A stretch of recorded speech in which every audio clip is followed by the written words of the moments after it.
Good morning, I'm WaywornWyrm, and welcome to my channel. And today we're going to do a little something different. I think I've mentioned in the past that I have sat down to do reviews of various things several times. Well, here's the first one that is actually going to go up. And today we're going to be talking about the Aethermage class. It is a DM's Guild product that gives you a new spellcasting class, a spell list for it, and several new spells. So a few things before I actually get into it. This is my first review, as I just mentioned, so that's going to affect how this review goes. Another thing is I haven't actually looked at very many DM's Guild classes, so this is going to be primarily referenced against official Wizards of the Coast publications, which may or may not be fair. I don't know. And the final thing is, I actually got this as a review copy. I did not pay for it. It was given to me for the purposes of making a review. So that's going to really affect me in two different ways. Number one, I didn't spend the $5 that it is to buy this. So I don't have that investment, and that's not something that, having spent the money, is not something that's going to be coloring my view. Which means I'll probably give it a nicer, review it slightly better than if I had paid for it. And the second one is, I very loosely know the author of this. We are in a Discord server together. He was asking for people to make reviews. I said, sure, I will make a review. And yeah, so I've talked to him once. He seems like a nice dude. That might also be coloring how I review this. And one more final thing. I'm going to be reviewing this out of 5. Well, I'm going to eventually score this out of 5 stars. I'm going to do that at the very end. So, yeah. Okay, so this is going to be based off of a list of first impressions that I made, and just kind of expanding on each of the points, because I made a bullet-pointed list that's almost a page long, just under a page, like 1 or 2 lines away. So when I first opened this up and looked at it, I had 2 thoughts almost simultaneously. Thought number 1 is, it's kind of long at 10 pages. And thought number 2 is, this doesn't really remind me of D&D, especially because I couldn't see the symbol at the bottom. The way I had originally had it set up, I could only see the words, the Aethermage class, and the nice little scroll work above and below it.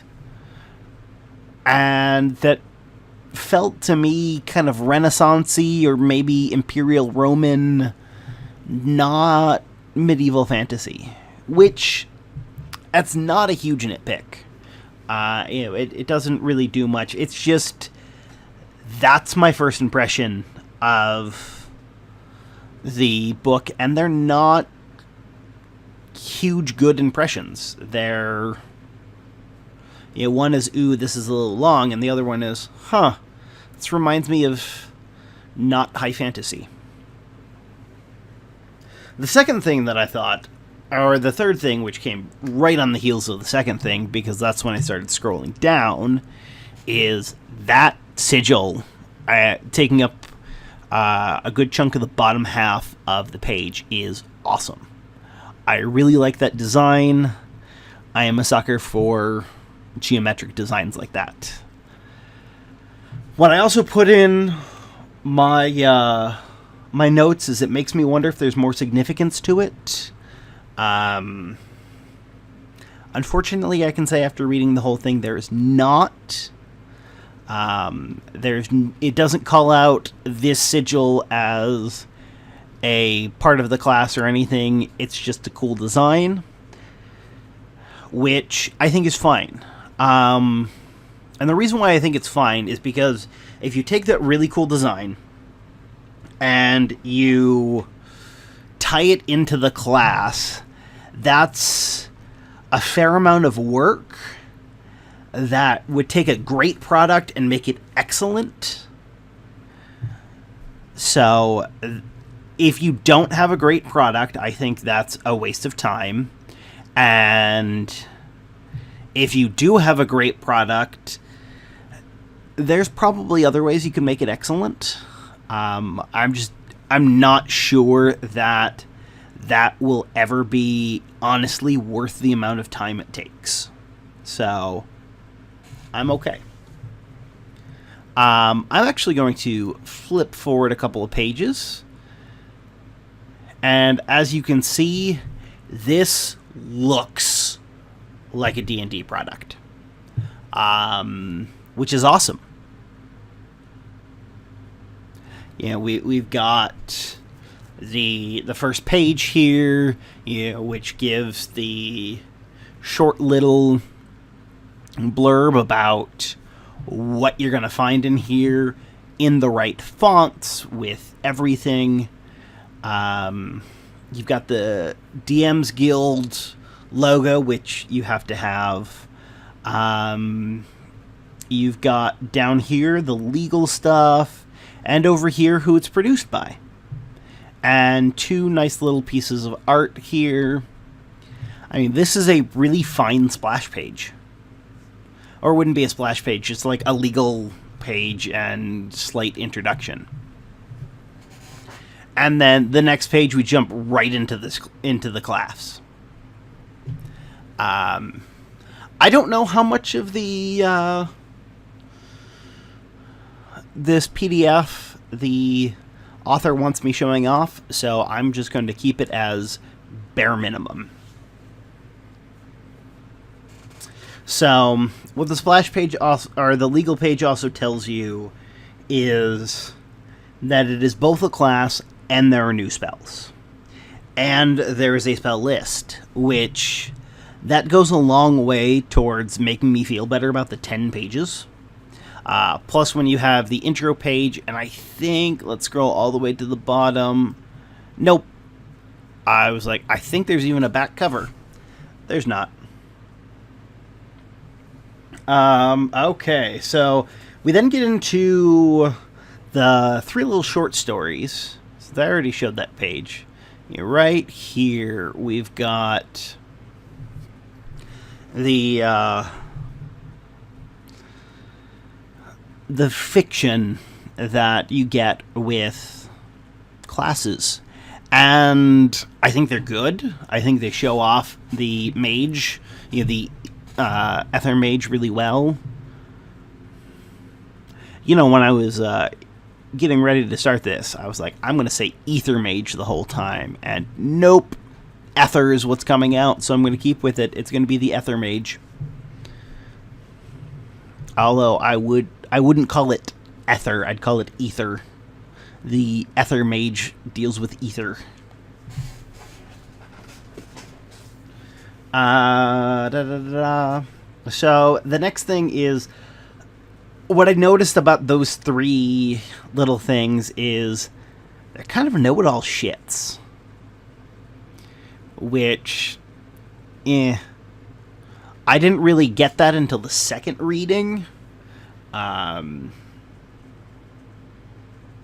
It just, something just kind of pulled up my mind the first one, but I passed it by, and the second one, it's like, oh, that's what it was.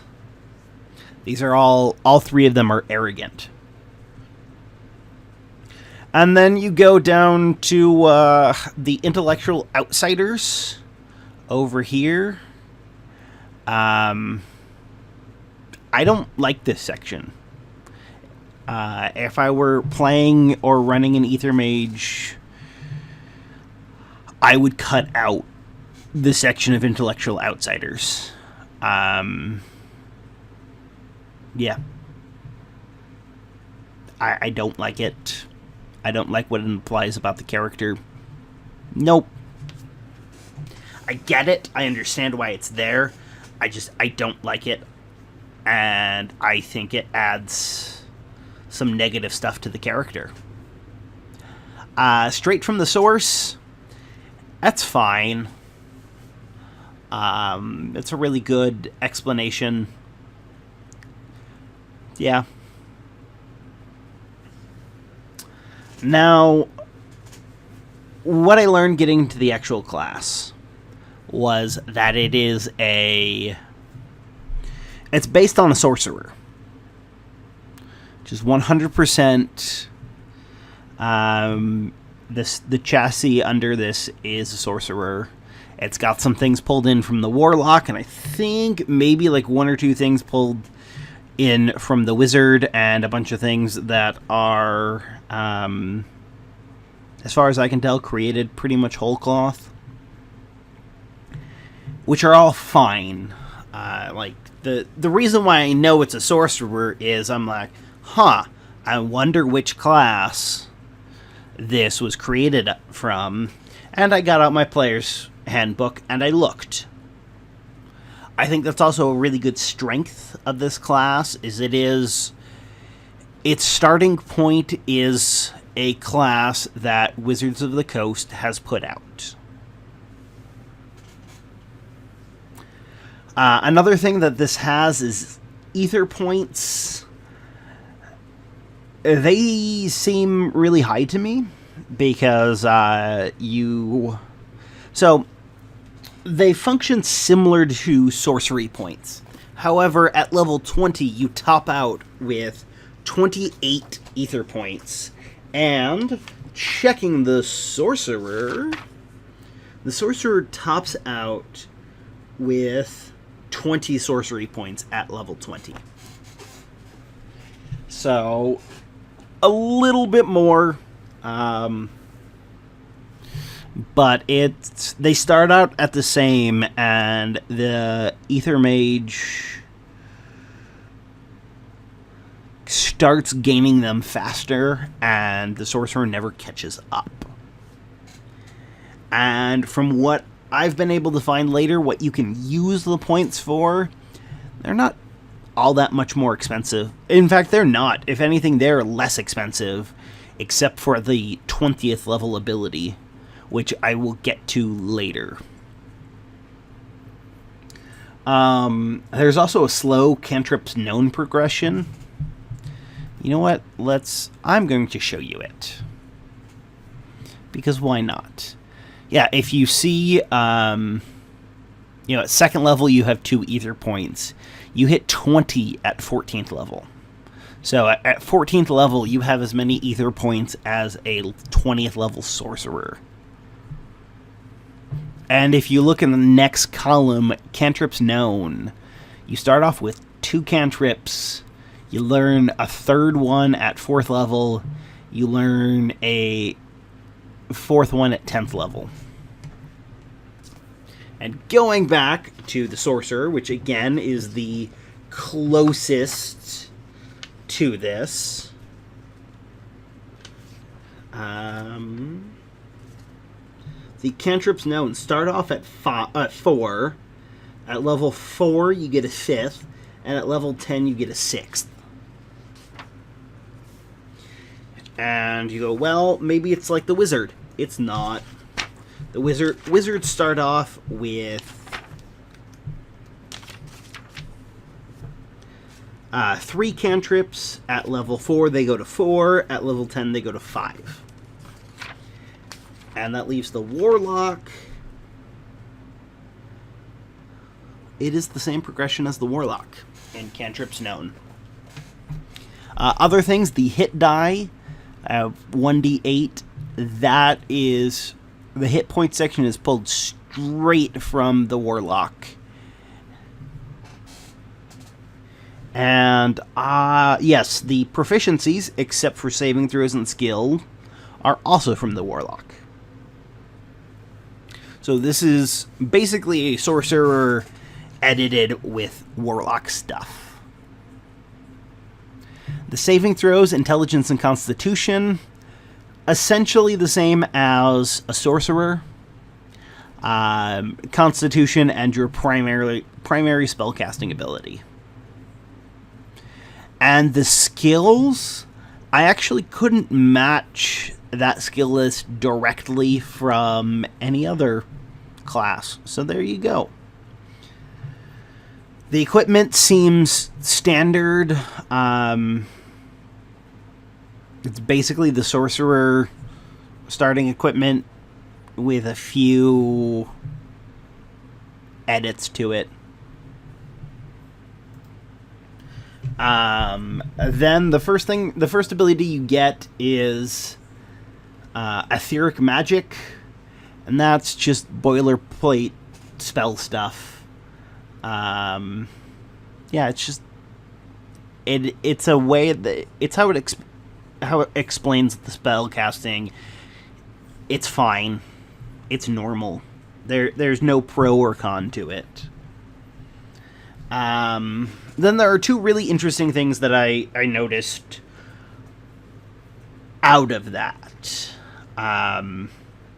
They never use verbal components, which is interesting. I don't think I would like that. That makes the spell Silence useless. And the problem with the spell Silence is it's pretty close to useless to begin with. The only people that Silence really affects is spellcasters. So, to have a spellcasting class that is immune to a spell that just affects spellcasters, I'm not a fan.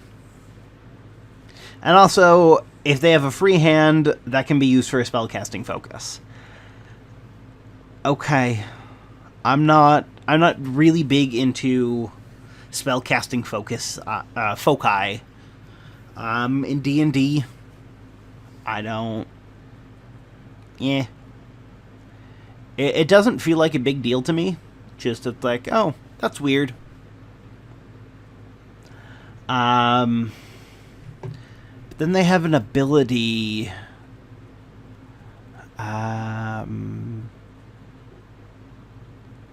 It is. Which one is it? Oh yeah, so Sculpted Spells is where we get the stuff about verbal components and free hands. It's...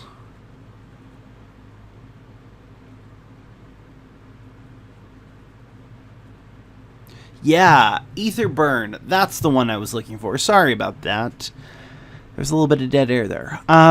If you lose concentration on an Aethermage spell that deals cold, fire, lightning, or thunder damage, which that's what almost all the spells are geared towards, is being one of those element types, or one of those damage types, you can use your reaction and spend 1 ether point to fuel that spell. If you do, the fueled spell continues uninterrupted until the end of your next turn. When the time comes, you can resume concentration on that spell, no action required, provided you are not incapacitated or otherwise prevented from doing so. That's a super powerful ability. Again, that is this class getting around anti-mage abilities. Things that are normal tactics to stop mages, this class gets around. Sure, it uses an ether point and your reaction. That's not a lot.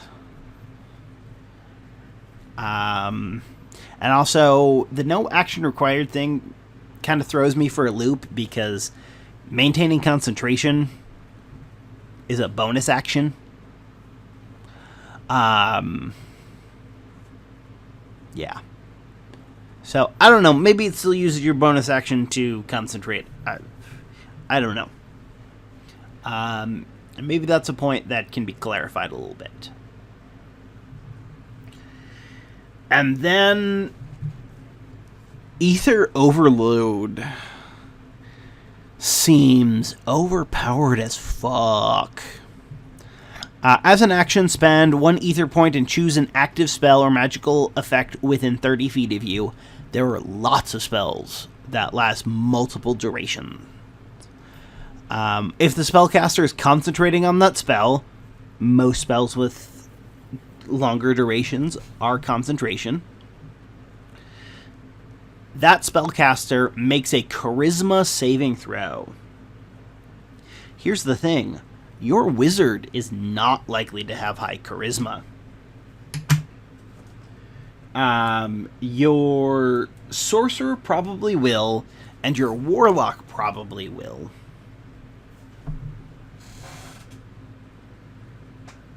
And they both have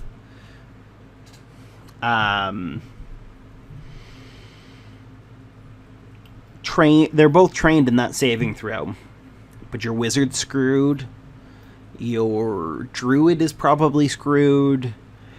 Your paladin, he's going to have, or she, is going to have a high charisma, but I don't think they are proficient in charisma saving throws. So, yeah. And then, on a failure, they take 2d10 psychic damage and suffer disadvantage on the saving throw to maintain concentration. The damage increases by 1d10 when you reach 5th, and again at 9th, 13th, and 17th level. So by 17th level, you're doing 5d10 psychic. That's a fair amount of psychic damage. Psychic damage is also one of the least resisted types of damage in the entire game, and it gives you disadvantage on your concentration check. That sucks. Yeah, so I don't know how I'd go about changing this, because so you get they have a saving throw. If they succeed, on a successful save, they take half as much damage and do not suffer disadvantage. So on a successful save, they take half 2d10 psychic, and on a failed save, they take 2d10 psychic and have disadvantage on their concentration check. I think I would remove one of those. Either make it like 2d6, maybe 2d8, or take away the disadvantage. Yeah. I don't know. But that ability just seems really overpowered to me, and not in a good way. And this is coming from someone who generally doesn't care about balance. It rubs me wrong. And then they've got their specialities, which we'll get to. Ether Surge. It doesn't... Basically, what Ether Surge does is it allows you to cast spells at higher level. It's similar to the Warlock. The Warlock is a similar thing.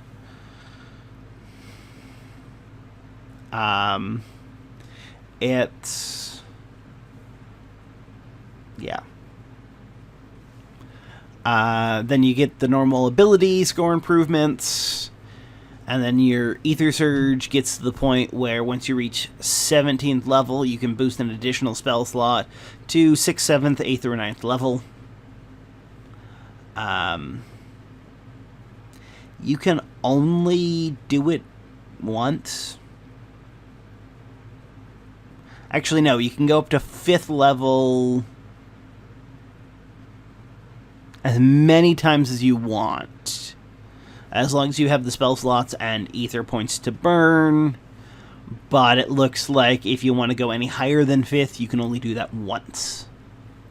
So it ends up being like a slightly underpowered warlock. And there's Etheric Apotheosis. Again, this seems overpowered as shit to me. If you're reduced to 0 hit points, you can use your reaction and spend 10 ether points to disappear in a burst of purple mist. At the beginning of your next turn, you reappear in an unoccupied space of your choice within 15 minutes or 15 feet of where you disappeared, or in the nearest unoccupied space if no space is available within range. Your clothes and gear disappear and reappear along with you. When you reappear, you have full hit points and you regain any expended spell slots. If you are blinded, charmed, deafened, frightened, paralyzed, or poisoned at the time you disappeared, those conditions end when you reappear. Since you move, I believe that would also break grapples. So, yeah, it ends almost any condition. You get full hit points back, and you can do that twice. Now, granted, you'll only have 8 ether points, but yeah. That's... Basically, you can be brought to 0 hit points 3 times before you need to worry about making a death saving throw. That seems really powerful. Just like the Ether Overload down here. And there's specialties. The Enchanter seems fine. Kind of like their ability Kinetic Magic. Cerebral Saturation means that whenever you use an Aethermage spell slot to cast Suggestion, or any spell that causes the target to become charmed or frightened, or any spell that deals psychic damage, if the creature succeeds on its saving throw against that spell, you can spend 1 ether point to force them to re-roll the save and suffer disadvantage on the re-roll. And let's go back to... Okay. I went to check Ether Burn. Well, here's the thing. Ether Overload and Cerebral Saturation, they shouldn't work together, but the rules lawyer in me feels like it can make an argument to make a DM that's not paying a huge amount of attention, which I don't think DMs should pay a huge amount of attention to how the nuts and bolts of a character work. That's the player's job, in my mind. I could see them arguing that, so you would essentially have to, if they succeed their first charisma saving throw, you spend another ether point and make them re-roll that save with disadvantage on the re-roll. Yeah, that's gonna suck. They shouldn't go together, though. Shielded Mind, you have advantage on Intelligence, Wisdom, and Charisma saving throws against magic. Yeah. I mean, that's good to be anti-divination. Yeah, spells. You have an advantage against spells that affect your mind. I don't really feel any way about that, especially since it's 10th level. 14th level, you gain a magical fly speed of 30 feet. Cool. Yeah. Dispel Magic, because it's a magical fly speed. Dispel Magic would get that gone, and the Enchanter would start falling I could see a Beholder waiting until the Enchanter is really high. Just at the edge of the anti-magic cone and just watching it fall. The Evoker is the next one. Elemental Shifting. That seems really interesting to me. I think that's a good ability. Whenever you cast an Aethermage spell that deals cold, fire, lightning, or thunder damage, you can choose to change that damage type. Snaking Evocations. You can bend line spells. Improved Ether Burn. You do more damage with your Ether Burn. That's fine. Force Barrier. You can use your reaction and spend 1 ether point to cast the limited version of the Wall of Force spell without using a spell slot. When you cast it this way, you must place the wall in such a way as to block the attacker area from reaching you. The normal parameters for the wall apply, so long as this condition is met. Additionally, the wall lasts only until the beginning of your next turn and does not require concentration. Cool. Again, it's not... None of these really blow me away, but a lot of the abilities in some subclasses throughout every class don't blow me away either. Meta Aetherist, just... it makes them more anti-mage than they already were.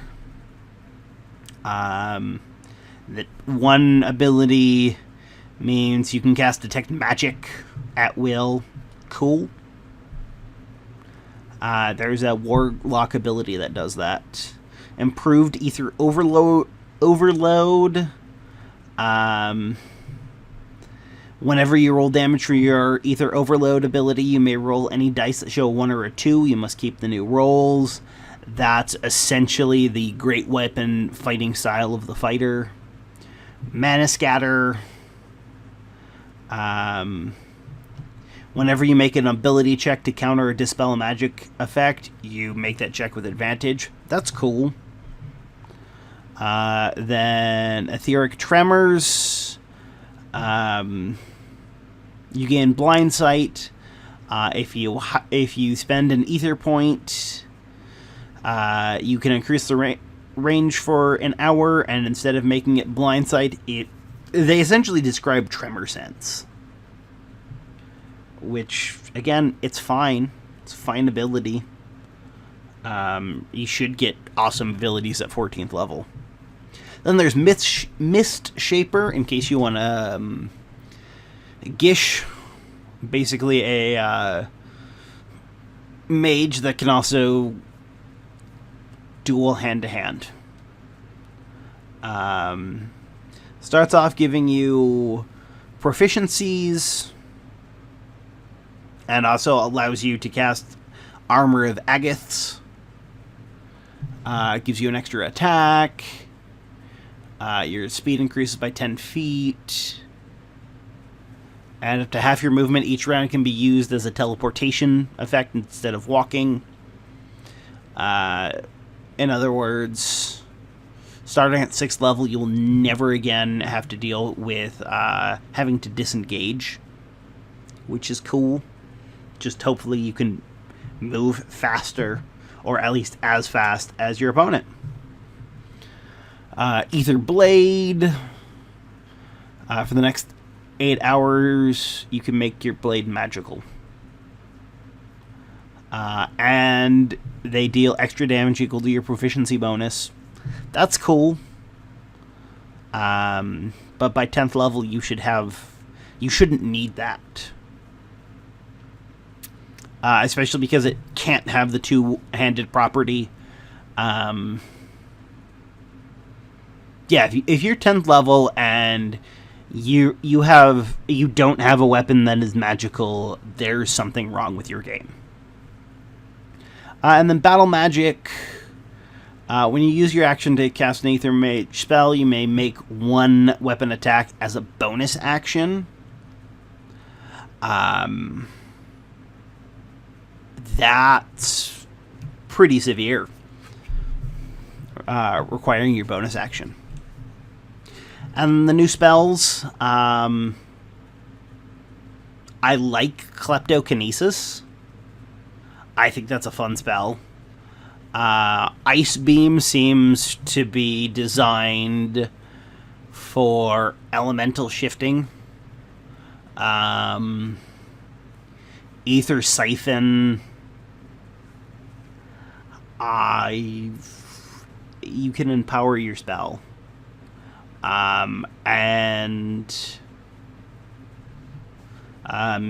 Basically it counts as a counter. Plus, your next spell does a little bit more damage. Ignite Ether. You can set people on fire. Or if you have the elemental shifting, you can set them on thunder. Oh, that's funny. Actually, I think I like Ignite Ether just for the thought of changing it to like thunder damage, and they're set on thunder. Those are the only spells. What Kleptokinesis does is it's essentially Mage Hand. Yeah, that's it. It's Mage Hand that isn't concentration, and all it can do is bring things to you. Then down here we've got the spell list. Yeah, it's fine. There's some things about this class that I don't like. There's some things I do like. I would rate it 3.5 stars out of 5. And what I would call each star, if it's 1 star, that's it's like unacceptable. 2 stars would be needs improvement. 3 stars would be meets expectation. 4 stars exceeds expectation, and 5 stars would be excellent. I think this is overall a good product. There are some things that could be fixed. There are some things that I really like. But it wasn't designed for me. I think it was designed more for people who prefer to optimize their characters. I don't care about optimization. Well, no, I do. I just don't mechanically optimize. I narratively optimize. Would I play an Aethermage? It'd go on the list. Would I play it anytime soon? Probably not. Do I think any of my players would play it? I think Kane might take a look at this class. He might be interested. I don't know if any of the others would be. I don't think they would be. Would I spend the $5 on this? Personally, no. But the reason is where I am at in my life. Spending $5 on a class that I wouldn't put super high on my list. It'd probably go in about the middle of the classes to play. And I don't really think any of my players will be like, yeah, I really want to play an Aethermage. And keep in mind, I have 9 people that I play with regularly.